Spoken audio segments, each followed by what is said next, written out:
Internet! Hello, you lovelies! I just finished season 3 of What If. The season 3 finale may also be the series finale. It seems like What If is wrapping up with this episode. So I want to talk all about that finale with you, which had some great lines of dialogue, some great ideas, some great metaphors, some wonderful, stunning visuals, but I personally struggled with some of the scope of things and the size of things, and I definitely want to discuss that with you further. Please, if you're new to this page, hit that subscription bell. We have passed 40,000 subscribers. We are on the road to 50K, which makes me oh so happy. Planning to do a 50 comic giveaway at 50K followers. Very, very stoked. We passed 40. It means a lot to me. I wanted to do it by the end of the year, and we did. Also, please hit that like if you like this video, and most of all, let's have a conversation in the comments below. This season of What If has not been exactly my cup of tea, but I love having respectful, kind, thought-out conversations in the comments, and if comic fans aren't thoughtful and thought out, what are we? But no, I really love the back of a comic store, conversations that can happen online, and that's the goal, I think, of my YouTube. So let's talk about What If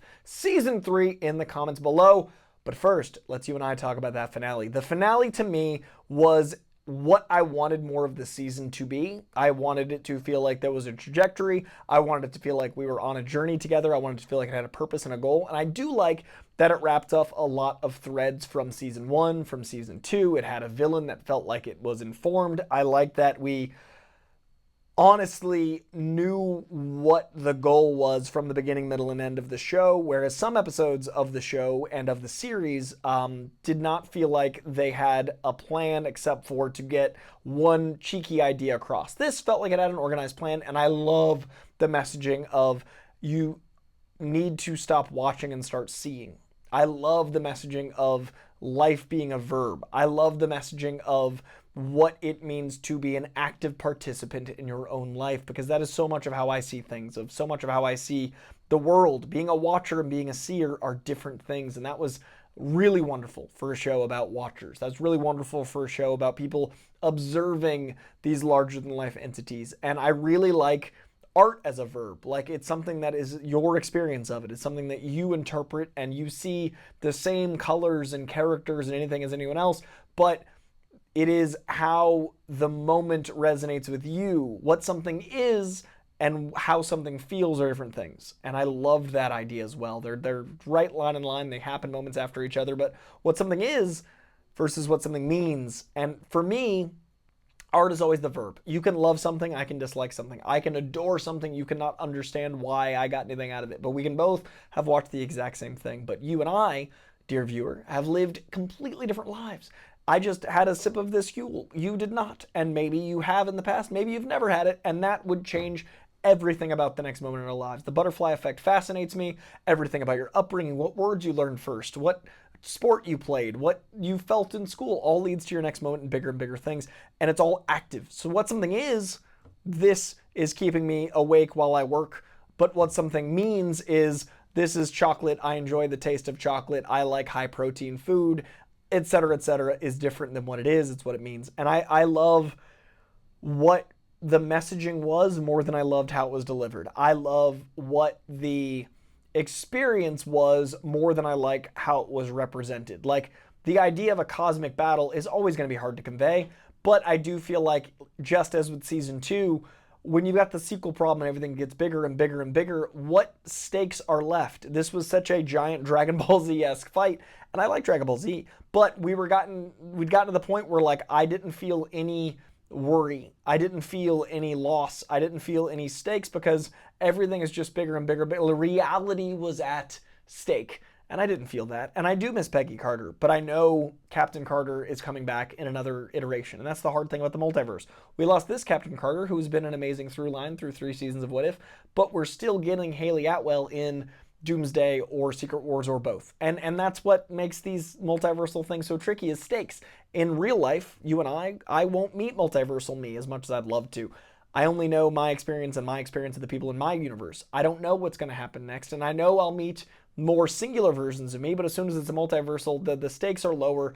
And I do think there were moments that were really visually cool, like all of the variants of each character as they were fighting the Watchers was amazing, as a comic fan, as an Easter egg fan, but also as someone who loves multiversal concepts of someone who believes there might be, you know, an alternate version depending on the decisions we make. It was cool to see like a saber-tooth Peggy Carter, and like at the end to see Spider-Man and to see Deadpool and to see all these characters and alternate takes. That's so comic booky and rad, and also such a cool thinking process of how we could all be different to each other with a moment's notice. Who was that girl Punisher? Who was that take on this character? I love those ideas, but I didn't feel connected to our leads enough to feel the weight of the stakes of the battle at hand. I didn't feel as connected as I would have liked to have with Kahori again. It would be cool if there were moments that were Kahori and Peggy teaming up after an episode, or if there were moments of, you know, our Birdie character being seen in the future and us wondering who she was, and then the birth scene or the egg episode with you know, Kat Dennings and Seth Green would have felt more like, oh, that's the reveal. I would have loved an element of Doctor Strange becoming a universe, so the stakes and the scope gets higher. Like, there were so many little tweaks that would have just caused the finale to feel a little bit more resolute, but I do think the 2-episode finale did feel more like the show I wanted this entire season to be. I do think it landed well, but the rest, I loved episode 2 and I loved episode 3. I liked episodes 7 and episode 8, and I would have liked 7 and 8 more if there was more build up to them. Those two could have been love.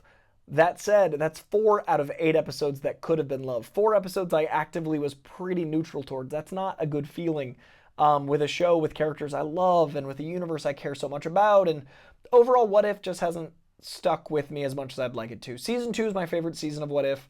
Season 1, I was one of the few people that I know that didn't love it. And then season 3, I feel like I'm going to be on a little island of just not connecting to it. And I would put What If on the bottom third of my Marvel Cinematic Universe, and that's okay. I love the experiments. I love the boldness. I love the weirdness. I love the abstraction and existentialism and all the conversations it had.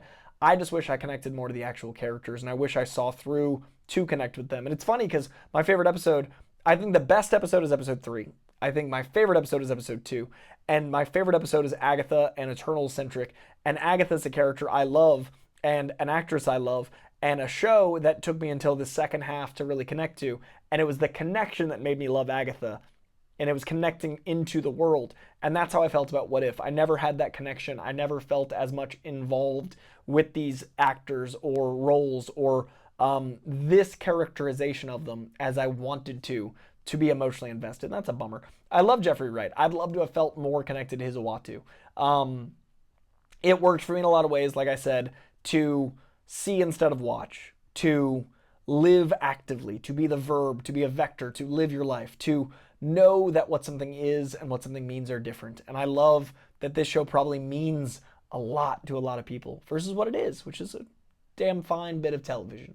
I love that some people saw this show. I watched this show and I tried to see it and I didn't see it in the way that a lot of people will. And that's the beauty of art, is we can all see and watch differently. We can also know what something is, but we can know what it means depending on our experience with it. And all art has merit. It's a miracle any of it gets done. It's a miracle we're here right now.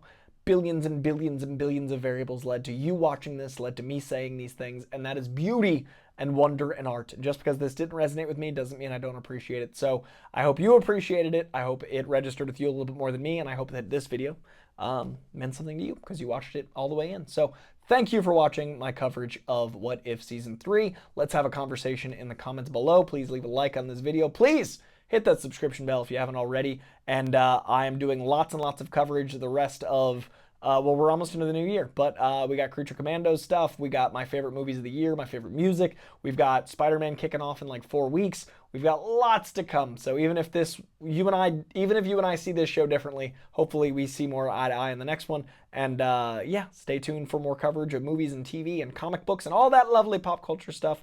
I appreciate each and every one of you that watch this and sharing in our journey of all of us seeing and not just watching. And life is a verb, and I hope we all live it as best we can. I appreciate you. I'll see you soon.